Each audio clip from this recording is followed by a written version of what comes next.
রাজনীতিতে মাথা খাওয়ানো আপনার কাজ না। আপনি প্রজাতন্ত্রের কর্মচারী, চাকর বাকরের মতো থাকবেন। Let the politician sort it out. রাজনীতিবিদরা, রাজনৈতিক দল ডিসাইড করবে কি হবে কি হবে না। আপনি কর্মচারী, কর্মচারীর মতো থাকেন।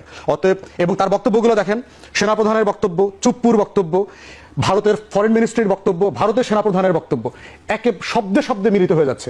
Inclusive politics. ইনক্লুসিভ পলিটিক্সের কথা 2014-তে মনে ছিল না, 2018-তে মনে ছিল না, যখন এই আর্ম ফোর্সেসের অফিসাররা, পুলিশরা মিলে রাতের ভোট করে দিয়েছে, তখন বাংলাদেশে ইনক্লুসিভ পলিটিক্সের কথা মনে ছিল না। 2024-এ মনে ছিল না যে ইনক্লুসিভ পলিটিক্সের কথা। এখন কেন আওয়ামী লীগকে পুনর্বাসন করতে গিয়া আমাদেরকে ইনক্লুসিভ পলিটিক্স শেখাচ্ছেন? ভারত বলছে বাংলাদেশে নাকি নির্বাচিত সরকার না আসলে, ইনক্লুসিভ নির্বাচন না হইলে শান্তি শৃঙ্খলা ফিরে আসবে না। এতদিন বুঝেন নাই? 16 বছর ধরে এগুলো মনে ছিল না? তখন যে ফ্যাসিবাদ কায়েম করেছেন আপনার। অতএব ইনক্লুসিভ পলিটিক্স কি জিনিস এটা আমরা জানি, আমরা বুঝি বলি আপনাদেরকে বলছি, gate out of politics. This is not your business. দয়া করে রাষ্ট্রটাকে রাষ্ট্র হইতে দেন, এই রিপাবলিকটাকে রিপাবলিক হইতে দেন, 1400 শহীদের রক্তে গড়া দেশটাকে দেশ হইতে দেন, এটাকে ধ্বংস করে দেন না।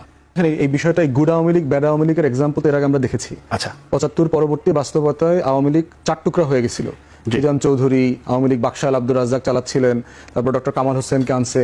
কেন আনছে ডক্টর কামাল হোসেনকে? ওই যে গুড আওয়ামী লীগ হিসাবে আনছে, যে এই ক্রিমিনাল সিন্ডিকেটকে যদি পুনর্বাসন করতে হয় তাহলে জনগণকে ধোঁকা দেওয়ার জন্য আমার একটা ডক্টর কামাল হোসেন লাগবে, যার একটা ইন্টারন্যাশনাল ফেম আছে, একটা ক্লিন ইমেজ আছে, দেশে বিদেশে লবি করতে পারবে, দিল্লির দালালি করতে পারবে ভদ্র ভাষায়।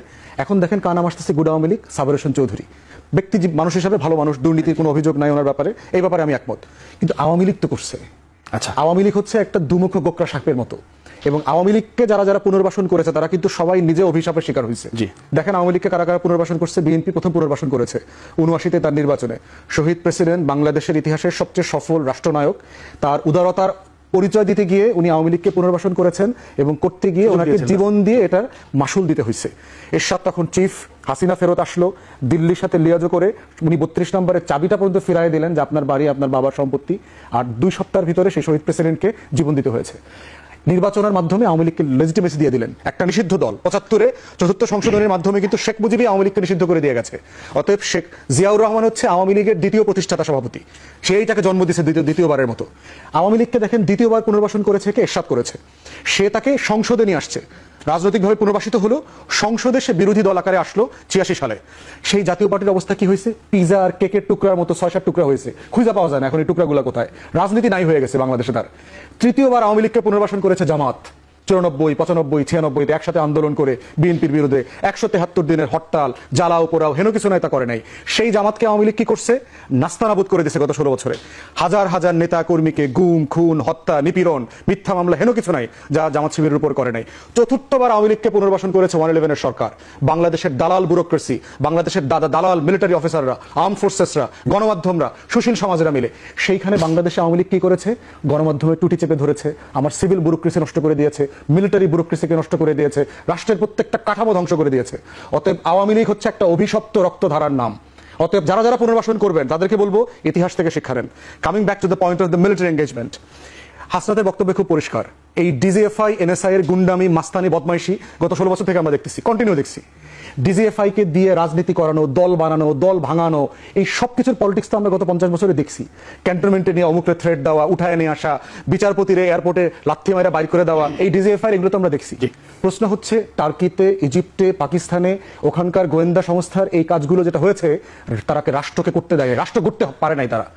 অতএব এই গণতন্ত্রের যাত্রা যেটা আমরা শুরু করেছি নতুন করে আবার গত অভ্যুত্থানের পরে, বাংলাদেশকে যদি আবার রাষ্ট্র বানাতে হয়, keep them out of politics. Arm ফোর্সেসের সিনিয়র লিডারশিপকে বলছি, গোয়েন্দা সংস্থাগুলোকে বলছি, for God's sake get out of the politics. This is not your business. ব্যবসা করা যেভাবে আপনার কাজ না, রাজনীতিতে মাথা খাওয়ানো আপনার কাজ না। আপনি প্রজাতন্ত্রের কর্মচারী, চাকর বাকরের মতো থাকবেন। Let the politician sort it out. রাজনীতিবিদরা, রাজনৈতিক দল ডিসাইড করবে কি হবে কি হবে না। আপনি কর্মচারী, কর্মচারীর মতো থাকেন। অতএব, এবং তার বক্তব্যগুলো দেখেন, সেনাপ্রধানের বক্তব্য, চুপ্পুর বক্তব্য, ভারতের ফরেন মিনিস্ট্রির বক্তব্য, ভারতের সেনাপ্রধানের বক্তব্য, একে শব্দে শব্দে মিলিত হয়ে যাচ্ছে। Inclusive politics. ইনক্লুসিভ পলিটিক্সের কথা 2014-তে মনে ছিল না, 2018-তে মনে ছিল না, যখন এই আর্ম ফোর্সেসের অফিসাররা, পুলিশরা মিলে রাতের ভোট করে দিয়েছে, তখন বাংলাদেশে ইনক্লুসিভ পলিটিক্সের কথা মনে ছিল না। 2024-এ মনে ছিল না যে ইনক্লুসিভ পলিটিক্সের কথা। এখন কেন আওয়ামী লীগকে পুনর্বাসন করতে গিয়া আমাদেরকে ইনক্লুসিভ পলিটিক্স শেখাচ্ছেন? ভারত বলছে বাংলাদেশে নাকি নির্বাচিত সরকার না আসলে, ইনক্লুসিভ নির্বাচন না হইলে শান্তি শৃঙ্খলা ফিরে আসবে না। এতদিন বুঝেন নাই? 16 বছর ধরে এগুলো মনে ছিল না? তখন যে ফ্যাসিবাদ কায়েম করেছেন আপনার। অতএব ইনক্লুসিভ পলিটিক্স কি জিনিস এটা আমরা জানি, আমরা বুঝি।